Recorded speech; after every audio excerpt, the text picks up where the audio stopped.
utilizing the National Guard that could be used to combat really high rates of crime in other cities like Chicago, LA, Baltimore. What sort of authority would he have to deploy forces like that, absent the Home Rule Act? Look, the president is speaking about what he'd like to see take place in other cities around the country. Right now, this administration is focused on making D.C. safe and beautiful again.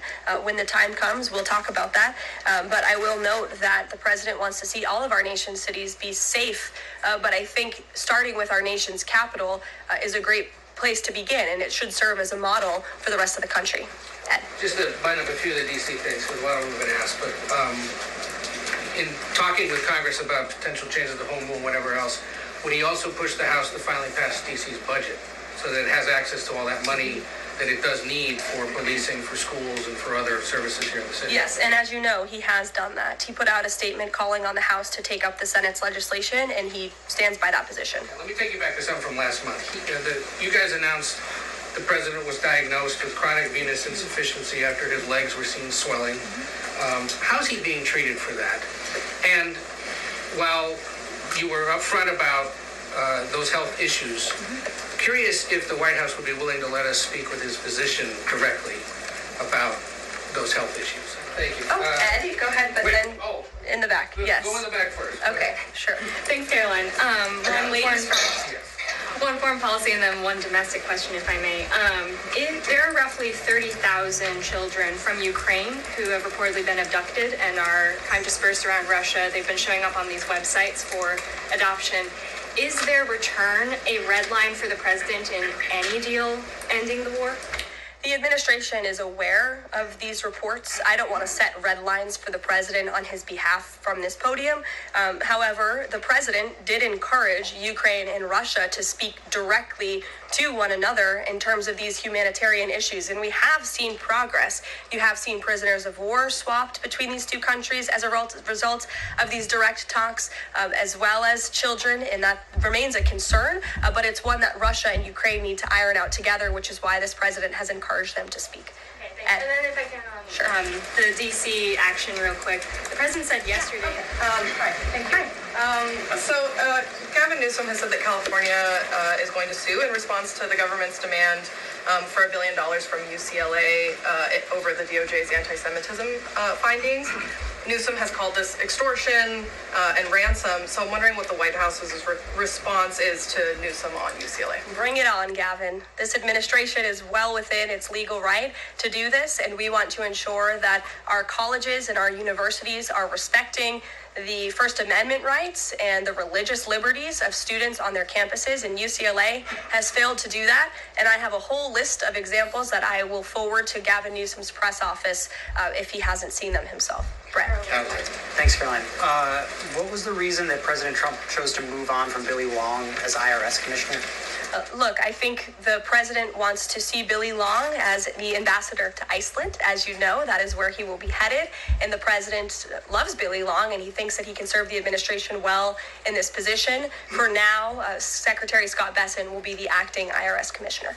Timeline for announcing a new expressing interest that Friday's meeting will move beyond just terms to end the war into improving bilateral relations. There's talk over how they're interested in potentially restoring direct flights between Russia and the United States. Is President Trump open to those kind of peripheral conversations, or is this directly focused on ending the war in Ukraine? I think this conversation on Friday is focused on ending the war in Ukraine as far as the president's perspective goes. Those conversations, I think the president is interested in having, but his main priority right now is ending this war and to stop the killing that has gone on for far too long. Caroline. You're welcome. Caroline. In the back. Go ahead. Yeah, two questions on the economy. So first, we've had small businesses tell us that it's not foreign exporters who are eating the tariffs, it's them. And they've held off on raising prices, but soon they're going to have to raise prices. What is the White House's message to them? The White House's message to our small business owners across the country is you have never had a better ally or friend or supporter in this White House than President Donald Trump, who is a businessman himself, who understands your concerns and who wants to restore wealth back to our country through the powerful use of tariffs. And that's what he's focused on doing, while simultaneously driving down costs. You have to remember, we are 6 months into this administration, and we had a president who had no business experience, had no idea what he was doing, and who funneled billions of wasteful spending dollars into our economy, which created the worst inflation crisis in a generation. Now this president is focused on tackling inflation, deregulating, cutting costs, cutting red tape to make it easier for small business owners to thrive. And again, the economic indicators show that we are moving in the right direction. In January, when this president showed up to the White House, the 6-month annualized core inflation rate was 3.7%. Today, 6 months later, the 6-month annualized core inflation rate is 2.4%. So we are trending in the right direction. Moving forward, since President Trump took office, for another 6 months, inflation will be tracking at 1.9% at this trajectory. You look at grocery prices, they fell, energy prices fell, fuel oil fell, ship fares fell, propane fell, butter, margarine, eggs, non-prescription drugs. You go through the list of items that are falling.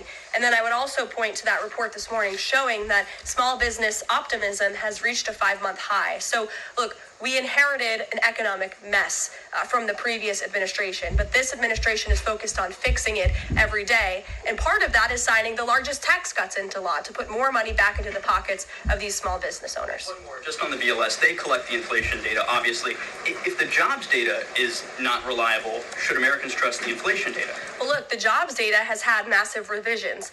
We want to ensure that all of the data, the inflation data, the jobs data, any data point that is coming out of the BLS is trustworthy and is accurate, which is why the president has restored new leadership at the BLS. After yesterday's action to federalize the D.C. police, is the president still interested in working with Congress to end the Home Rule Act, something you talked about in the past? Senator Mike Lee has a bill on it. Is that something he's still interested in? The president is very much still interested in working with Congress to address many of the issues that have plagued Washington, D.C., such as the cashless bail policy, which has been a complete disaster for the city. Juvenile delinquency is another major problem in the city that Congress can address. So I know Congress is on recess right now. When they get back to work to Washington, this president looks forward to having these conversations with our friends on Capitol Hill so we can work with them to make D.C. safe and beautiful again. And again, we encourage Democrats to join us in this effort. Perhaps their approval ratings would move up a little bit. If they did, I saw a new poll today, Democrat approval rating is at an all-time low, 32%. If they could just stand by the basic notion of law and order, perhaps they would see that tick up a bit, and we welcome them to do that. Dasha. Thanks, Karoline. President Trump yesterday at this podium indicated this, so has NATO Secretary General Mark Rutte, that in order for peace to happen, it is very likely that Ukraine will have to cede some land to Russia. Zelensky has repeatedly said no land for peace. That's not going to happen. Has this administration communicated to Zelensky that he's going to have to change that position? Look, I appreciate you're asking that question in a different way than your colleague Michael in the back. I don't want to get into the details of these negotiations and these discussions that have taken place out of respect for where we are right now, and I'll let the president speak on it further if he wishes to. One more about Israel.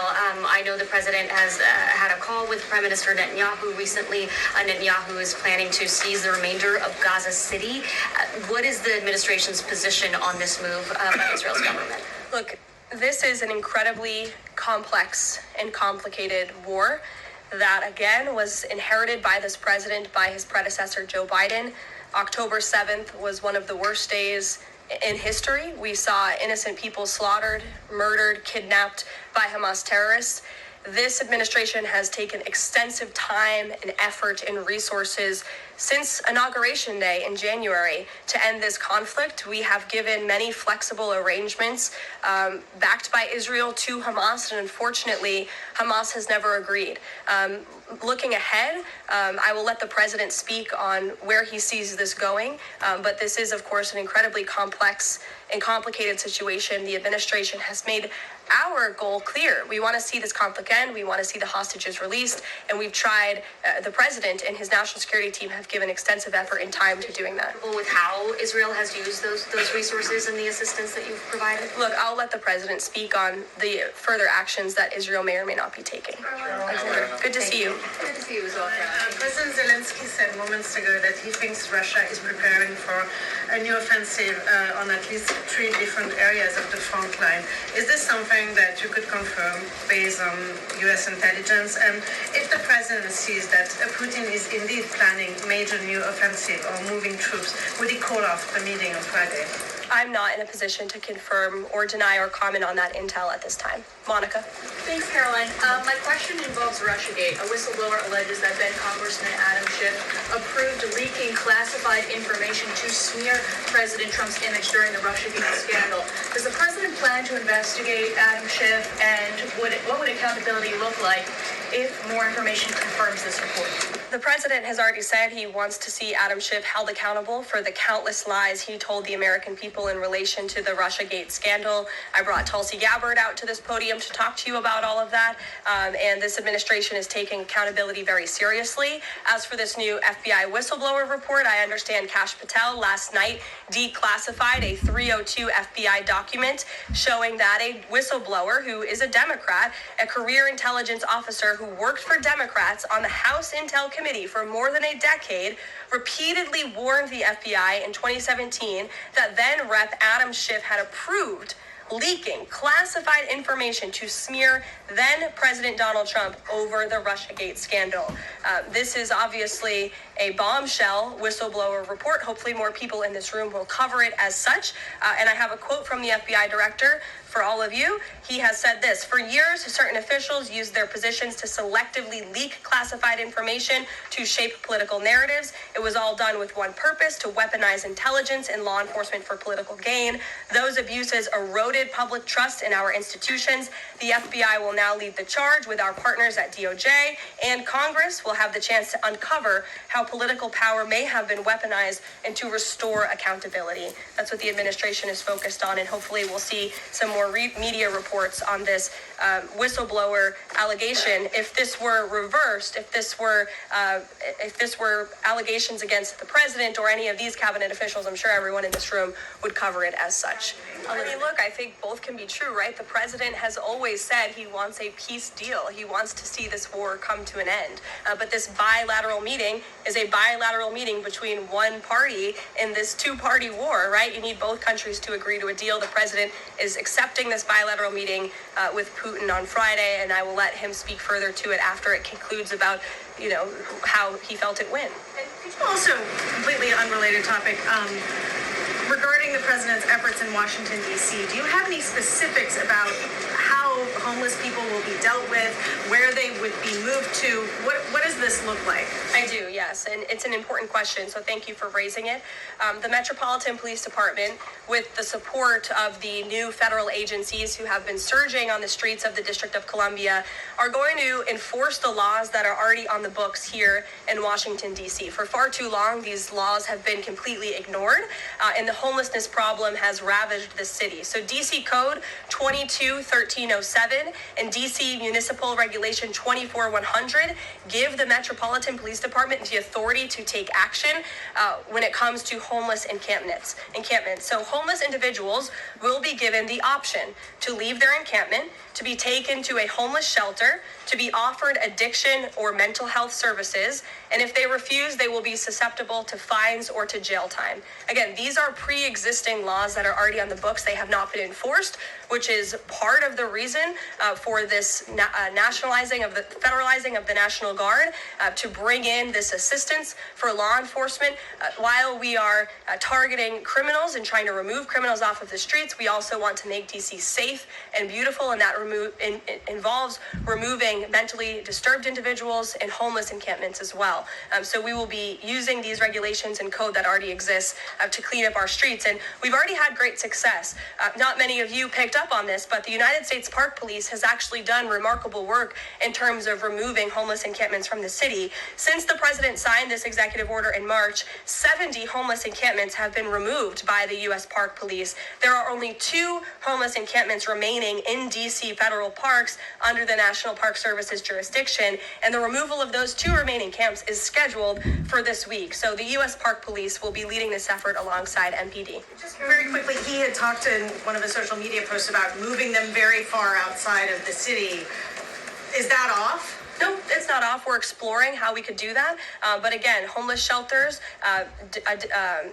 offered addiction and mental health services, or jail if they refuse are the options on the table right now. And we'll continue to explore that option. Intel was highly conflicted, seeming to cite his past investment with Chinese companies that were doing business with the Chinese military. Yesterday, he called his meeting with that CEO a success.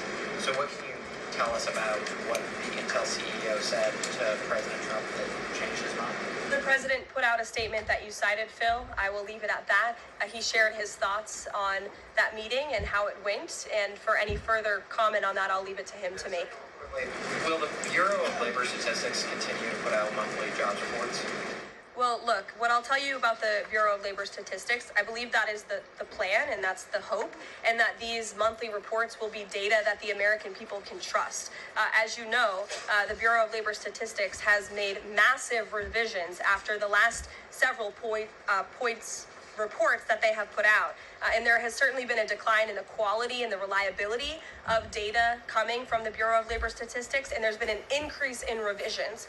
And this president and the administration is finally tackling this problem that so many have talked about, and the president is actually doing something about it. We need to restore new leadership that we can trust. As you know, the president has appointed someone new to take over the BLS, and so we need to look at the means and the methods of how the United States is acquiring this very important data, and all of that is going to be done, and the goal, of course, is to provide honest and good data for the American people to make very important economic decisions on.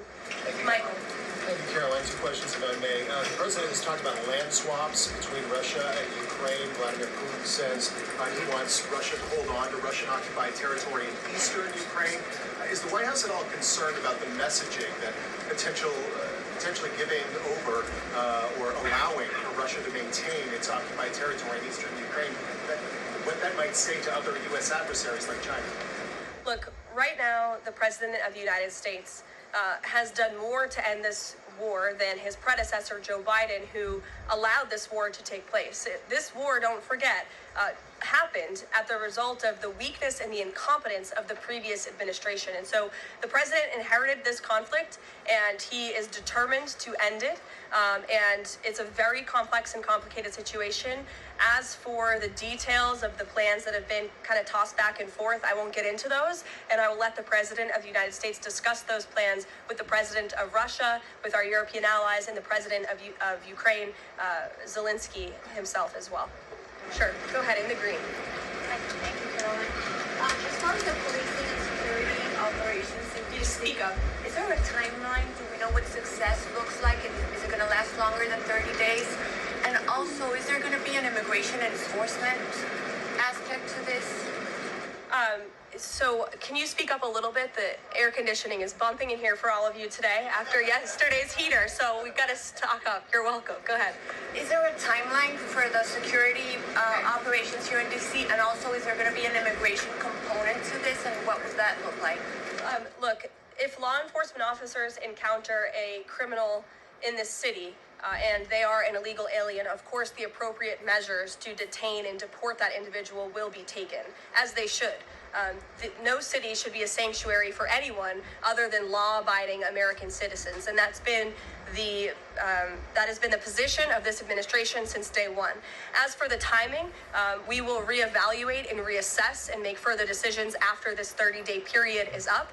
But within these 30 days, our entire focus is making sure that this is the most efficient operation possible, and that we are removing as many criminals from the streets, and we are cleaning up DC as best as we can, and working with the Metropolitan Police Department to do that. I know the mayor just spoke several minutes ago. I was watching her on television, and she said that an increase in law enforcement officers on the streets will be helpful to deter crime in this city, and we look forward to working with these brave men and women of the Metropolitan Police Department to remove criminals off of our streets and to keep law-abiding citizens in the district safe. Josh. Thank you. The president weighed in on Jay Powell again today, you might have seen. He said that he's considering allowing a major lawsuit against Powell to proceed because of the, quote, horrible and grossly incompetent job he has done. Can you tell us about that? What lawsuit is he talking about? He's considering a lawsuit, and I won't speak on it any further. I will allow the president to do that himself. Fair to say the administration is considering suing the Fed chair over this renovation? That's what the president is saying. Has he had discussions with anyone about this, or is this just like how advanced is this right now? At this moment in time, the president is considering a lawsuit against the Fed, and I will leave it to him to comment further on it. Yes, Tamara, go we ahead. talked about the yesterday we talked to Transcripts in Ghislaine Maxwell's case should not be released. What's the White House's response to that? And do you plan to appeal? And what do you tell President Trump's supporters who want that information released? We think that decision is unfortunate. Of course, we moved to unseal that information because the president has said he wants to see credible evidence released. As for the appeal process, I would defer you to the Department of Justice for that. Great. Thanks so much, Karoline. We're learning that President Trump spoke with Ukrainian President Zelensky. I was curious if you can share any more details about their call. And did Zelensky give President Trump any red lines, any non-starters ahead of the summit on Friday? Look, I don't want to reveal the private conversations between the president and President Zelensky, but what I can tell you is that the president has deep respect for all parties that are involved in this conflict and are trying to bring this conflict to an end. After Special Envoy Witkoff returned from his meeting with President Putin in Russia, his first phone call was to President Trump. And President Trump's first phone call was to President Zelensky and to our friends in Europe to keep everybody in the loop about where the United States can see moving the ball forward to end this conflict. And so we continue to be very much engaged with President Zelensky and the Ukrainians, but also our allies in Europe as well. And then just one more for you. How does the president measure success coming out of this meeting? The president at times has suggested that Putin might be tapping him along. Is he prepared to walk out of this meeting if he senses that Putin is not serious about ending this war? I think I just answered that question for you and what the goal and the expectation of the meeting is. And I won't jump ahead of any hypotheticals, and I'll leave it to the president to speak to all of you after the meeting, which I'm very confident he will. Steve. Are you optimistic that a deal will emerge from this meeting, or is he simply going to listen? I think this is a listening exercise for the president. Look, only one party that's involved in this war is going to be present. And so this is for the president to go and to get, again, a more firm and better understanding of how we can hopefully bring this war to an end. Karoline, how did you settle on Alaska as the site for this? So there were some other sites being discussed. This is like it's a midpoint between the two meetings? There were many sites discussed, but of course Alaska is a state within the United States of America, so the president is very honored and looks forward to hosting President Putin on American soil. Last thing, is there a joint news conference plan, or will the president have a solo one? What sort of scheduling stuff? Yeah, the mechanics and the scheduling, Steve, are still being ironed out. For Friday, we're working with our Russian counterparts to put those plans into action, and of course we'll keep you all apprised on the logistical details of Friday as soon as we get them. Charlie? The president said at the podium yesterday twice that he was planning to go to Russia. Was that a verbal slip-up, or does he actually plan to go to Russia? Perhaps there are plans in the future to travel to Russia, and on Friday the president will be meeting with the Russian President Vladimir Putin in Alaska, as you know. Inside. And so to any reporter that says and lies that DC is a safe place to live and work, let me just say this. Thank you. Thank you for making the city safe, because no parent should have to go through what my family went through, having the fire department rip open their door to save their infant child. And so thank you for your work on securing this city. My question to you is this. Nancy Pelosi has attacked the president for deploying the National Guard to the city, saying that it is to cover for his incompetence. Hillary Clinton has also attacked the president for securing the city of Washington, D.C. I'd like to get your response to Nancy Pelosi and Hillary Clinton. Sure. Well, first of all, Benny, I'm so sorry that happened to you and your family. There have been, unfortunately, far too many victims of crime in this city, and I know the majority of residents in the District of Columbia agree with you. In fact, a new poll from the Washington Post I was reading this morning, this was released in May of 2024, so it's quite funny how many of you in the media agreed with what the president was saying yesterday, but now once the president says it, many of you are disagreeing with him. But this poll released by the Washington Post found that 65% of district residents think crime is an extremely serious or a very serious problem, and this was up from 56% last year. So the concern that you share with so many other residents in the District of Columbia is real, and that's why this president is taking action to address it. To get to the heart of your question, I think it's despicable that Democrats cannot agree that we need more law and order in a city that has been ravaged by violence, crime, murders, property theft. This should be a winning issue for all Americans. I don't understand. It's just anything President Trump does, the Democrats want to disagree with. I think the president would love to work with Democrats on this issue to bring law and order to America's cities, but unfortunately they have failed, and that's why he's taken this historic action to federalize the National Guard. And as you're seeing from last night's numbers, we already have seen success. We are removing violent offenders, we are arresting criminals, and we are removing drugs and firearms off of the streets of the city to make it safer for all of its residents. Just a very quick follow-up to that. Given the heroic actions of a member of this administration just a few blocks from this building, will the president consider giving the Presidential Medal of Freedom to Big Balls?